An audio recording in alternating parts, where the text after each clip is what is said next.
Coming up on this episode of the MD and Chef Team Show. Coming up on this episode of the MD and Chef Team Show.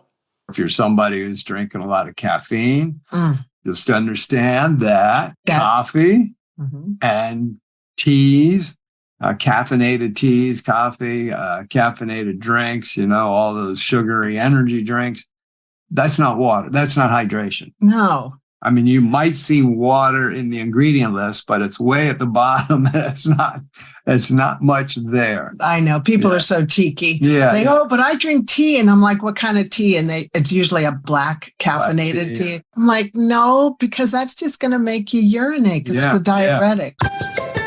Welcome to the show from the MD and Chef Team. I'm Dr. Isabel, medical doctor here at the MD and Chef Team. And who are you? And I'm Chef Michael, culinary nutrition expert. I'm the chef part of the team.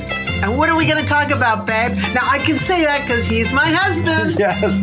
Well, then we'll be talking about marriage, relationships, parenting, intimacy. We'll talk about mindsets of success, overcoming depression, anxiety. I'll be getting into functional nutrition, recipes and tips from the kitchen. And we're going to both get into how to live a long, healthy, vibrant life. Yes, I love it. Our mission is to help you prevent and reverse disease and give you hope in the process. Oh yeah, we like to have fun too. So let's get on with the show. Hello, and welcome to the MD and Chef Team show and podcast. How are you today? Hopefully it's a good day wherever you are. And if not, well, then we wish you the best. And hopefully we serve you well in this podcast. Welcome, everybody. Thank you for being here. And so today, my dear. Yes. By the way, I can say my dear because that's my beautiful wife. What are we up to now? Long time. 43 years. 43 beautiful years. We just celebrated that 43rd wedding anniversary recently. So and we have 37 more to go. 43 years of being together. Yeah. Very amazing. Years. Yeah. Yes. So, and that's your Dr. Isabel. Mm-hmm. So today I want to talk about 5 daily habits for optimal brain health. Now, these are just some snackable bites that you can take away. There's more, of course. But these are 5. There's a cupboard full. Yeah, there's a cupboard of full. More. Yeah. But these are 5 daily habits that people can implement right away, which will serve them well for help their brain health out. All righty. So what do you say? All right. Get into it. Yeah, let's go. Take a deep dive. Ready? So number 1, I want to talk about hydration and why hydration is so important for brain health. Because I personally feel that a lot of times when we talk some of these areas, these action steps we're going to talk about in these habits, we've heard before, but we think about them from the neck down. We don't necessarily relate them to how they affect our brain and our brain health. And the biggie to understand is, guess what? That brain, how much does the brain weigh, have you said? It's in 70% water. Yeah, but how much does the brain weigh? How much does the brain weigh? Yeah. The brain weighs in kilograms 1.6 kgs and about 3 pounds. Yes. So that 1.5 kgs or 3 pounds runs the whole show. Runs the whole show. I mean, if it's not functioning well, the whole show kind of falls apart. Yeah. Basically. Yeah. So that's why it's so important. So these steps that we're talking about for optimal brain health, just understand that it's not just for the neck down. It's what controls it all and makes it all work optimally, meaning it's fuel efficient. It is running well and making everything go very well. So number 1, hydration. And the show is a wonderful show. But when we're not taking good care of our brain health, the show is not good. It's a mess. It's a mess. It's a mess. As we see out there. Yes. Yeah. So can you give us some of the highlights of why hydration is so important for brain health? Well, because your brain is 70% water. It's fat, it's 1.6 kgs of fat, but it needs 70% of it is water. Yeah. So if you don't have water, what happens? You wilt. Yeah. Look at a flower that doesn't get watered. Right. And the brain wilts also, and it starts getting headaches and migraines, and it just gets worse. Right. You get fogginess and it's just not working. Yeah. And poor decision making. If you're somebody that's out there, well, we're all making decisions every day, I guess. Yeah. Yeah. And I always like to explain it to our patients, our clients, that think of yourself like a sunflower. And when the sunflower doesn't have water, what happens? It starts wilting and starts hanging over it. It starts getting tired. But when you water it, you're like, boom. Yeah. Hey, look at me. Yeah. And you're a bright, beautiful sunflower in this world. Yeah. And so that's the importance of water. And when we're drinking water, there's a calculation. If, this is a disclaimer, if you don't have any kidney or heart problems, if you have a kidney problem or a heart problem, please talk to your doctor to get the correct amount. But in general, people need about 30 mils of water per kg. Body weight. Per body weight. Or if you're working in ounces and pounds, then it's 1 ounce per pound. Okay. Yeah. Throughout the day, not all at once. And I always recommend breaking it up into quarters. Because if you drink all that water at the end of the day, because you're behind, you're like, holy moly, I forgot all that water. Then you can actually dilute all the chemicals in your brain and start having seizures. Ooh, so don't do that. Don't just do it all in one shot. No, don't do that. Break it up into quarters. And so that's kind of a baseline, really. Once you do those calculations, that's a person's baseline for the day. And then understanding, of course, if you're doing a lot of workout or maybe doing a lot of work outside or chores, you need to add a little extra. Or if you're somebody who's drinking a lot of caffeine, just understand that coffee and teas, caffeinated teas, coffee, caffeinated drinks, all those sugary energy drinks, that's not water. That's not hydration. No. I mean, you might see water in the ingredient list, but it's way at the bottom. It's not much there. I know. People are so cheeky. Yeah. But I drink tea. And I'm like, what kind of tea? And it's usually a black caffeinated tea. Yeah. I'm like, no, because that's just going to make you urinate because it's a diuretic. If you want to drink your caffeinated drinks, then it's, but not energy drinks or sugary drinks. That's not good. That'll just dehydrate you. Yeah, because I've got a green tea right now. Yeah. And so which has caffeine, the amount of a cup of coffee. Yeah. But when you're drinking caffeinated drinks, then just note in your brain that you have to add 2 more cups of water. Yeah. Got to drink more. And if you're drinking coffee, then you need to be drinking more water. Right. 2 more glasses. Yeah. So you start with your baseline and then just understand you may need to add more to that depending on what you're doing lifestyle wise during the day. Right. Yeah. So important to keep the brain going and having it functioning well. So our memory is working well. Mm-hmm. All the different things we use our brain for, basically everything. Everything. I know. It's crazy when you think about it. Decision making, focus, productivity. Yes. Memory. Yes. Everything. And I notice a lot of times, because you and I go meet with people, not just on Zoom, but we meet with people at offices and have business meetings and that. And one of the things we kind of are, shall I say, we're careful with is booking an appointment with somebody after lunchtime, like at 1, 2 o'clock. Which, by the way, we do this week. Yeah. I know, but I had to do that. And the reason why we're careful, which I want to explain, is because we found so many times in the past where we have these 1 o'clock, 2 o'clock meetings with people, they're not even really there. They're in a fog because 2 things usually. One is because of their nutritional part, and we'll get into this in a moment. The nutrition they've had at lunch is not conducive to staying alert and functioning well. Mm-hmm. They're crashing. Right.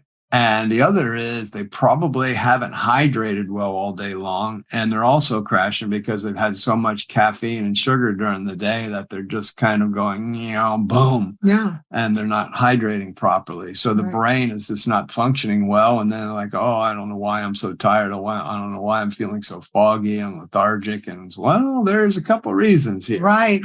Yeah. And most people are eating dead food.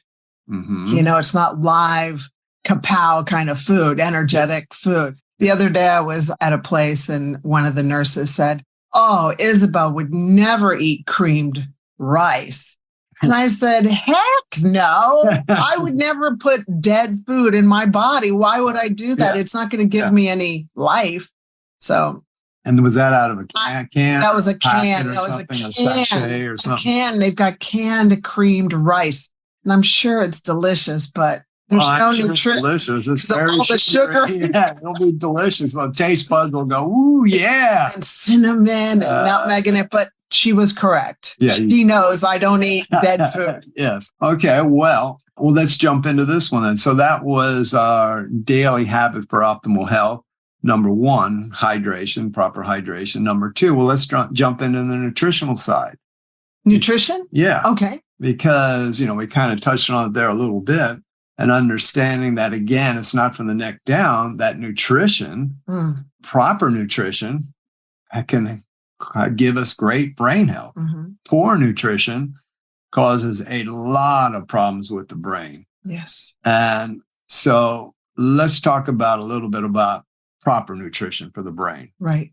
The latest research from Dr. Dale Bredesen that has come out in his most up-to-date papers, plus his book, The End of Alzheimer's, which nobody who wants to get Alzheimer's, right? Right. Right. Well, we don't have to get Alzheimer's. We can actually prevent that. And the research shows that a plant-based KetoFLex 12-3 diet is the best for our cognition. Yes. And I'm going to let you unpack that. Okay. What a plant-based KetoFLex 12-3 diet is, because the research is out. We don't have to have fogginess. We know what to do now. Yes. We've been trained. Yes. Well, let me unpack that. Unpack it, Chef.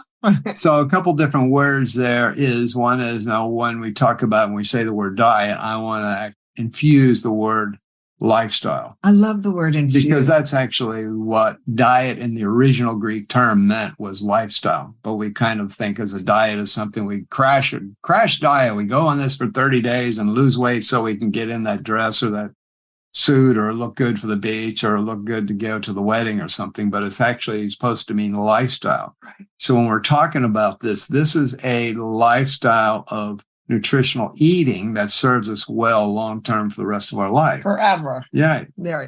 And so when we talk about nutrient-dense foods, we're talking about leafy greens, lots of salad greens, lots of vegetables. And then from there, you're looking at what's talked about KetoFLex, means it's flexible as far as what your proteins are you using, what are your fats, because some people can have saturated fats. Some people can't have any, some can have a little, so you have to look at that. But it's flexible. It's a ketogenic, flexible, because most people have heard of ketogenic, but this isn't just straight out ketogenic, because you can with bacon and cheese and you can just eat a lot of meat and cheese and say, hey, I'm ketogenic. That's not healthy. But that's not what we're talking about here. We're talking about a mildly ketogenic, mostly plant-based, flexible. And that's why it's KetoFLex, because it's flexible, meaning what the proteins you're having, what are the fats you're having. They're individualized for you personally. You could be a vegan and vegetarian and eat like this and healthy and well. Okay, just making sure that you're getting the right types of proteins and fats in there, incorporated into your eating. And then 12-3 means a minimum overnight of 12 hours of fasting. Meaning, let's say your last meal of the day was 7 p.m. and it's at least 7 a.m. the next day before you have another meal. Right. Now, you find that most people will fit into maybe a 12 to 14 hour overnight fast or a 14 to 16 overnight fast. And again, that's kind of personalized, and you'd have to learn how to get personalized. And which what we do is we help coach people to make sure that they're personalized for what's correct for them. Right. For you and I, it's around a 14-hour overnight fast is just sweet spot for us. For us, yeah. Around that. Because of our genetics, too. Yes. Yeah. Yeah. And the 3, when you say 12-3, 3 means no eating 3 hours before bedtime. That is tricky. That's probably the trickiest one for me, too. Yeah. However, once you get in the habit of it, it's okay, that's just what you do. And why? Because we really need to give our body sleep. Right. And our brain sleep. overnight is supposed to be rest. Why is it called rest? Because it's rest. It's not just called rest. It's rest so our body organs can rest. The whole function of our body needs this opportunity to just settle down, not be processing. Exactly. Which takes energy and work. Takes energy and it takes work. Plus everything's working. All the body organs, the digestive system, everything connected, even right through to the brain, is functioning when it's trying to do the digestive process. So within 3 hours of stopping, within 3 hours of sleep, we give our body systems overnight a chance to calm down, rest, and rejuvenate for the coming day. And you will feel so much better about it. So nutritionally wise, that's what we want to do. And I want to say, I have tried to trick the system and eat before I go to bed. And I'm telling you, it's just not worth it because you're digesting your food, you get indigestion, you don't sleep well. Oh, you know all about it because I tell you. I know about it. So I'm learning my lesson. Yeah. And very briefly, what are we trying to avoid? And this is the common sense ones. The sugary products, excess sugar. We really only need a little bit every day, and you can get it naturally through fruits and vegetables. Okay. And that's every day. Like a carrot's got natural sugars in it. We don't need a slice of onion. A slice of carbohydrates. Tomatoes has, those are carbohydrates. They have natural sugars in it. We have some blueberries. There you go. So we don't want to add extra sugar, extra sugary products. Also processed. Anything that's called frankenfoods, basically processed, made in a laboratory, we want to stay away from. If it's got an ingredient list that's more than 1 or 2 ingredients, then stay away from it because there's a whole bunch of stuff going on there. And really that for us, what we teach is being gluten-free and dairy-free.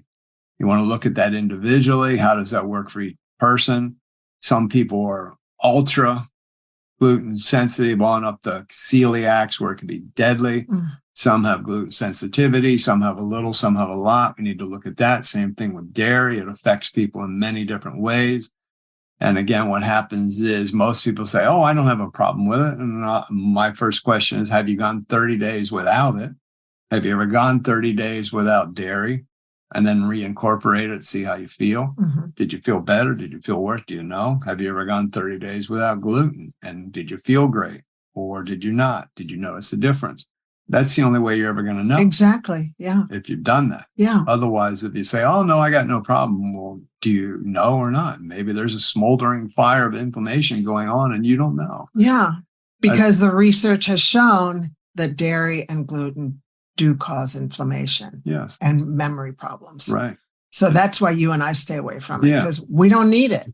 We feel better. And we've done that. We've eliminated those for a certain period of times, like that 28 to 30 day, and felt amazing. And then when we reincorporated back in within 48 hours or so, oh my God, we felt horrible. Terrible sleeping. It affects my sleep. I don't need that. I don't need that. I don't want to feel like, you know what? Junkie, shall I say?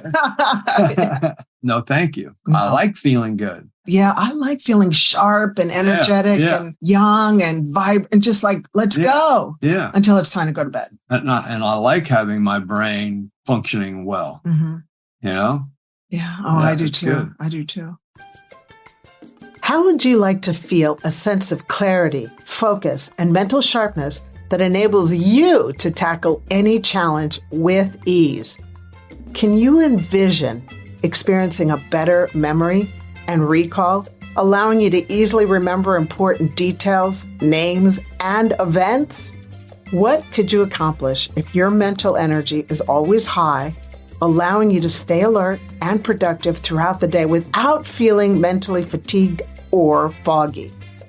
How great would it feel when you experience better quality sleep, allowing your brain to rest and recharge, leading to increased productivity and creativity?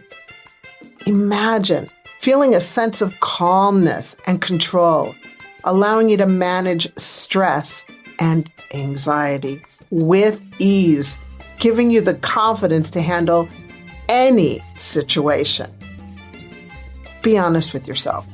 When was the last time you experienced an overall sense of well-being and satisfaction?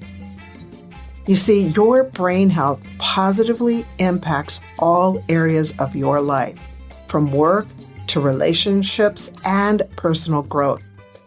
Just visualize how amazing it would feel to have optimal brain health and unlock your full potential. If you want to learn more, and I know you do, then check out the link in the show notes for the Optimizing Your Brain Health community. And we look forward to seeing you there. And now, back to the rest of the show. Okay, so that was number 2 of our 5 daily habits for optimal brain health. Let me look. What do we have for number 3? Let's go with stress management, because would you agree, my lovely dear, that for society just seems to get more and more stress upon it. There's just, more and more pressure of the world. There's more and more things coming at us all the time. Right. That seems to build up, and that stress massively affects our brain health. How do you feel about that? Where do I begin? Where do I begin, babe? Yeah. Well, give us a couple pointers about I'll start with reduction, exactly. Shall I say, stress reduction. Starting right from the beginning of the day.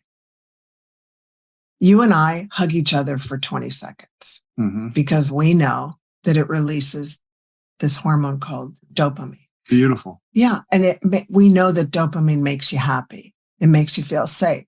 So you and I hug for 20 seconds, maybe 30 sometimes. Oh, yeah. Maybe even I might go more. longer sometimes. But that's one of the stress reduction. Hug something, be it your dog, your cat. A tree. Oh, a tree. A tree, yeah. Because you're going to get the energy from the tree. You'll see me hugging trees a lot in Instagram story and Facebook. So hug a tree. Now, may I say, I can guarantee you there's somebody listening or watching going, well, that's just ridiculous. It's not ridiculous. Hug something's going to reduce my stress. Come on. It will. The research is there. Yeah. I'm not pulling this out of thin air. Yeah. I mean, it's so true. And there has been a saying around for decades, many, many years in medicine and different ways of medicine saying hugs heal. Yeah, they do. They do.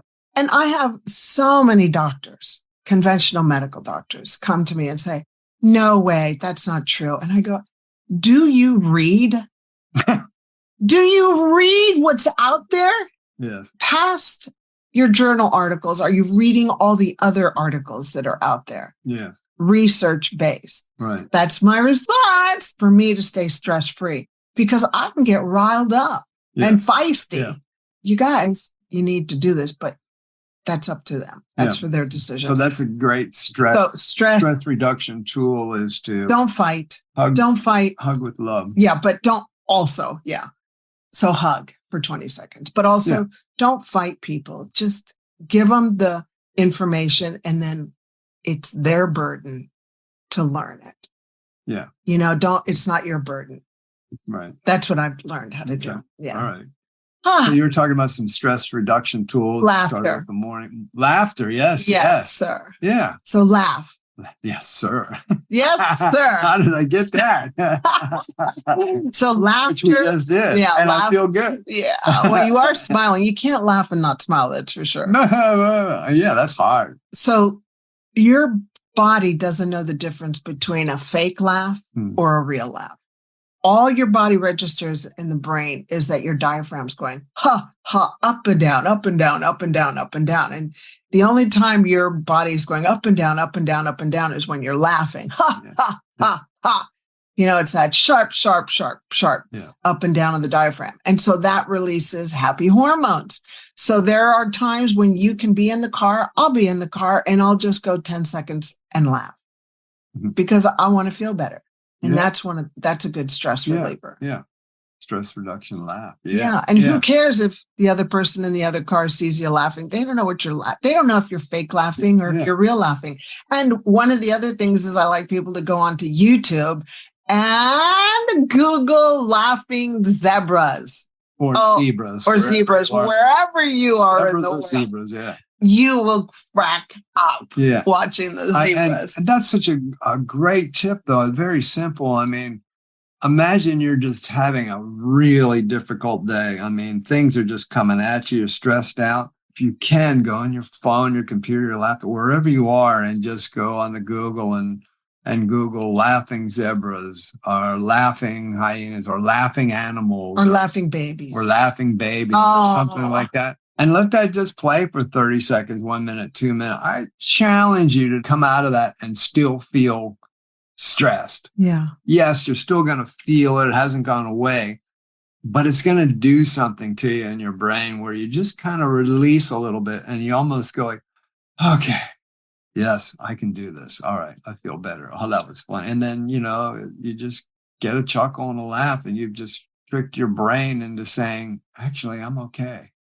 You told your brain, I'm okay. Mm-hmm. I can do this. I'm okay. Mm-hmm. And those very simple little things we can do. Mm-hmm. And another thing that you can do is meditate on a passage. For me, I meditate on scripture. Like when I'm stressed out, I'll go, there's a scripture that says, I trust in you, Lord, with all my heart, and I lean not on my own understanding. Yeah. In all of my ways. Yeah. I acknowledge you and you set my path straight. Right. I trust you, Lord. And that, oh my gosh, just saying that really brings me a lot of peace. Right. Over and over again.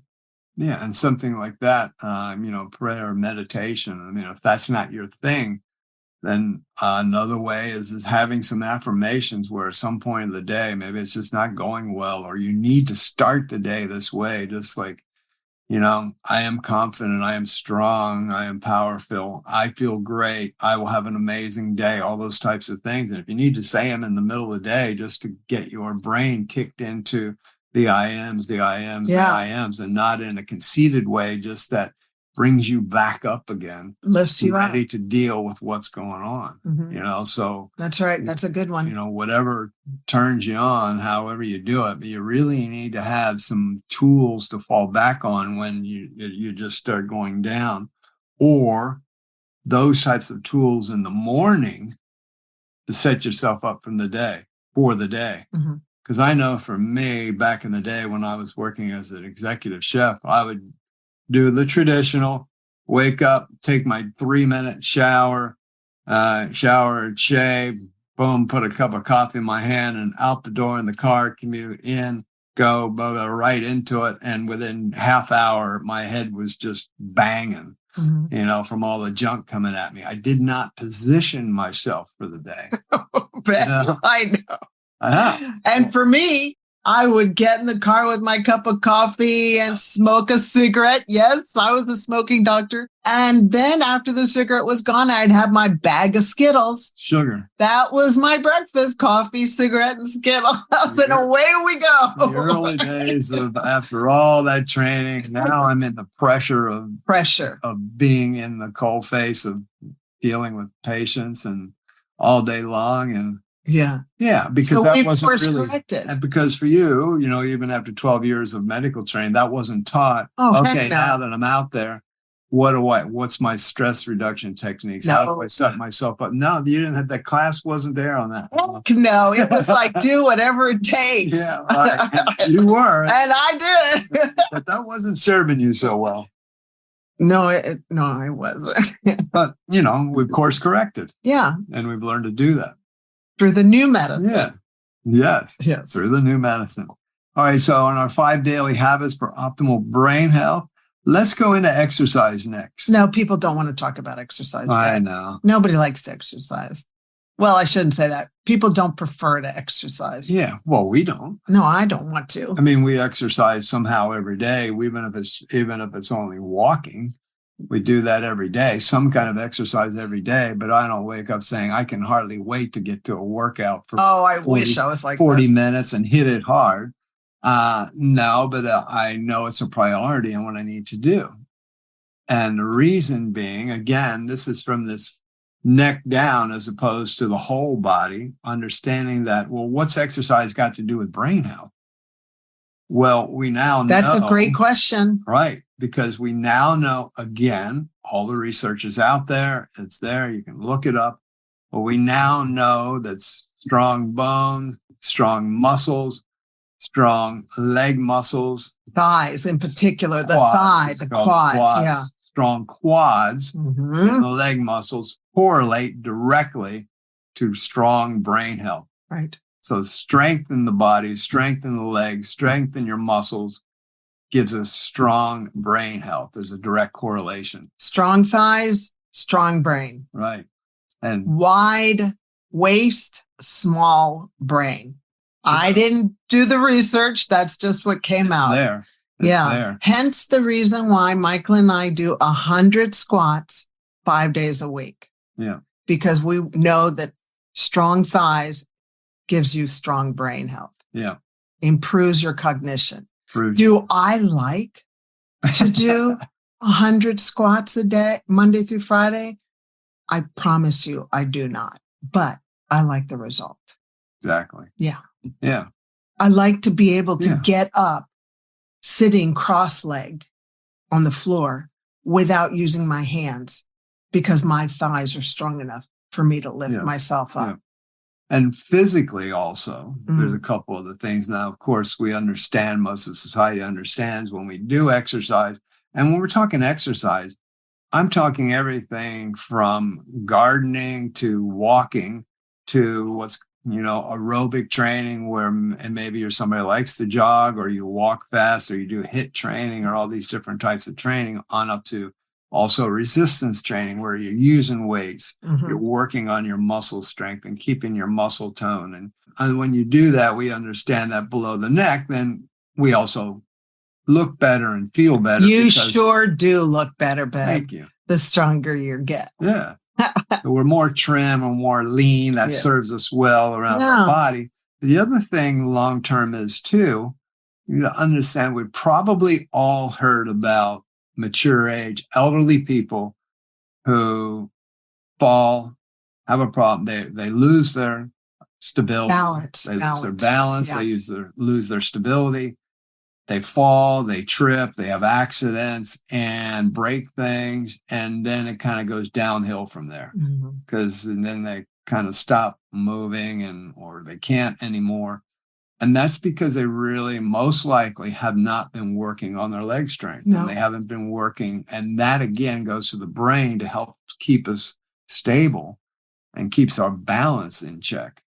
And so that's very important to understand that around this exercise too is how we are going to function physically later on in life. So it's brain health, mental health, and physical health. It's all in one. So exercise is so important to keep the body moving, keep it going. So, we even have our 98-year-old Mimi, my mother. 98-year young. Oh, yeah, right. 98-year young Mimi doing 15 squats a day. I'm trying to get her up to 20, but gotta love her and with patience.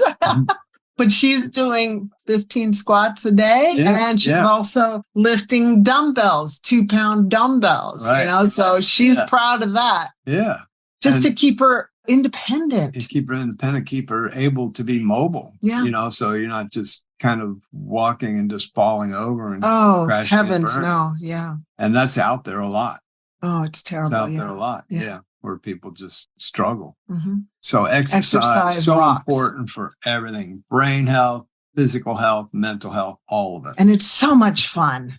Yeah. It is because the results are wonderful. If you can see my face, if you see this on video, I'm going like, yeah. I like the results on you. I love the results. Love the results on me. So I love the results. Yeah, it's not just for ourselves. It's also so that you and I can and everybody else stay active. Yeah.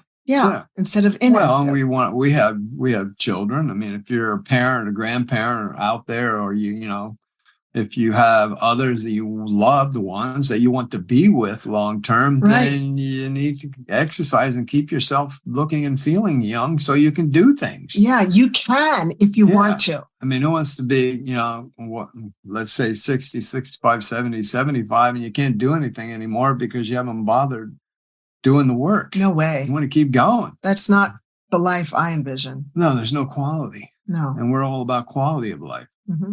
And it's a choice. Yes. It's a choice. Okay. 5 daily habits for optimal brain health. Number 5. And this is so important. Again, this might be one where maybe we get some rolling eyes or in that, but it's really about having gratitude and a positive mindset. Gratitude for the day, the blessings of your day. Is that important? Oh, yes. Because the happier you are about what you have, the more you get. You attract what you're thankful for. Yeah. And if you're thankful for having a lovely relationship and your health and a roof over your head and great relationships, then that attracts more to come in. That's just the law of attraction. Yeah. It's God's law. Yeah. Whatever you ask for, you will receive. Yes. If you believe. Right. But if you're thinking about negativeness, like my life sucks, and you know what? Your life will suck because more negative will come. Right. Well, you've just told the brain that. Yeah. And you'll attract what you think about. And the brain hears what you say. Yeah.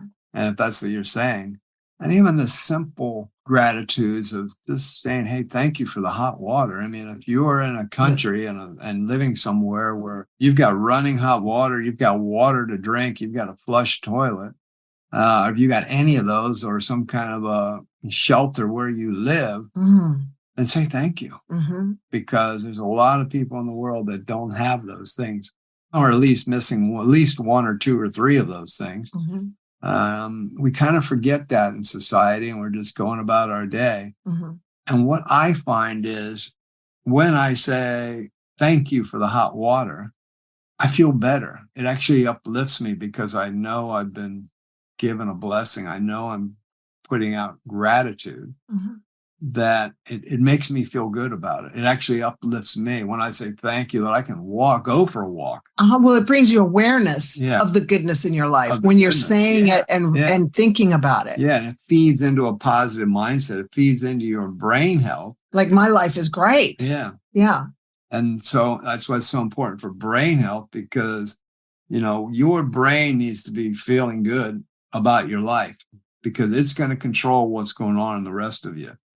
I think we know, or it's out there, it's been there, the research has been there since many, many years, probably centuries now, that if we tell ourselves every day, I'm sickly, I just feel sick, I feel sick, I'm sickly, I feel sick, I just always get sick, what's going to happen? You're going to get sick. Your brain controls what's going on. It's unbelievable. I mean, it is, putting that out there. What you think about comes about. Very true. I think James Allen said, as a man thinketh. As a man thinketh, so is he. What you think about comes about. Yeah. That is so true. And so as far as gratitude, blessings, mindset, positive mindset, I mean, we have to be aware of what we're saying because our brain only hears what we're saying. And then when it hears it, it will control what's going on in the rest of our life. Absolutely. So today we had a chat about 5 daily habits for optimal brain health. Just a quick recap. Habit number 1 is hydration, proper hydration, making sure we're getting good and hydrated. That will serve our brain health well. So we're not drooping. No drooping. And no drooping on my chef. And not mentally functioning well.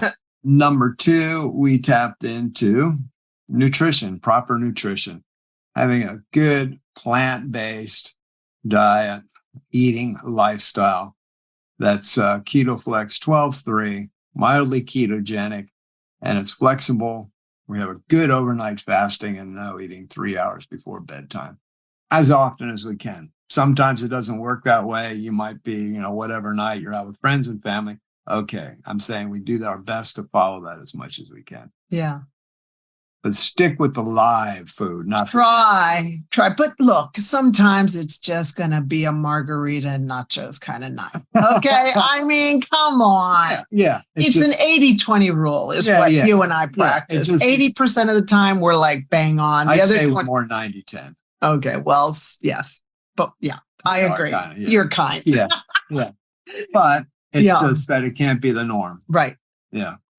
Yeah, I know. I just want people to know we're not perfect because we're not perfect. Far from it. No, we're very human. Of course not. Trust us. We're very human. The other regular habit was stress management. I understand during the day, there's things we can do to reduce that stress. laugh, have some hug.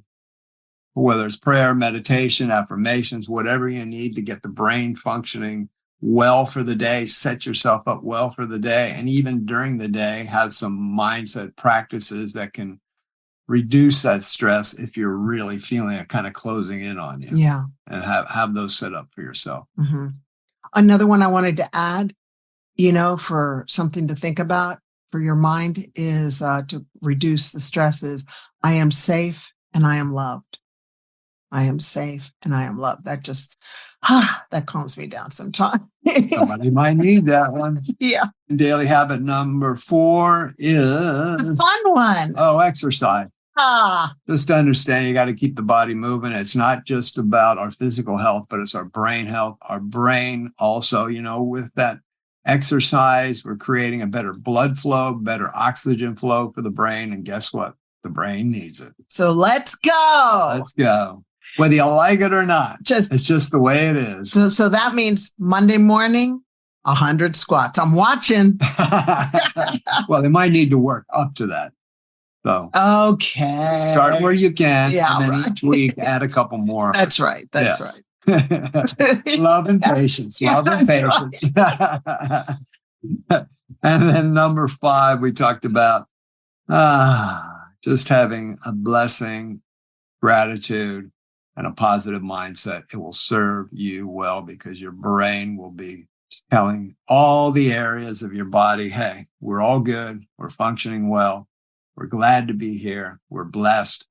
And I have a great gratitude for the day and for who I am. Yes. Yes. Very good. All righty. That's a wrap for 5 daily habits for optimal brain health. Thanks for joining us today, whether it's audio or video. And we've had a great time chatting with you today. Thank you so much for being here with us. Please go ahead and share this with others that would benefit from it. Okay? Like, subscribe, and share. Oh, yeah, that's right. Like, subscribe, and share. And until next time, remain unstoppable. Yeah. Yeah, let's go. Bye. Love you. Bye-bye. Hello, Chef Michael here. If you enjoyed today's episode, we would love it if you subscribed to the podcast and left us a review. Hello, Chef Michael here. If you enjoyed today's episode, we would love it if you subscribed to the podcast and left us a review.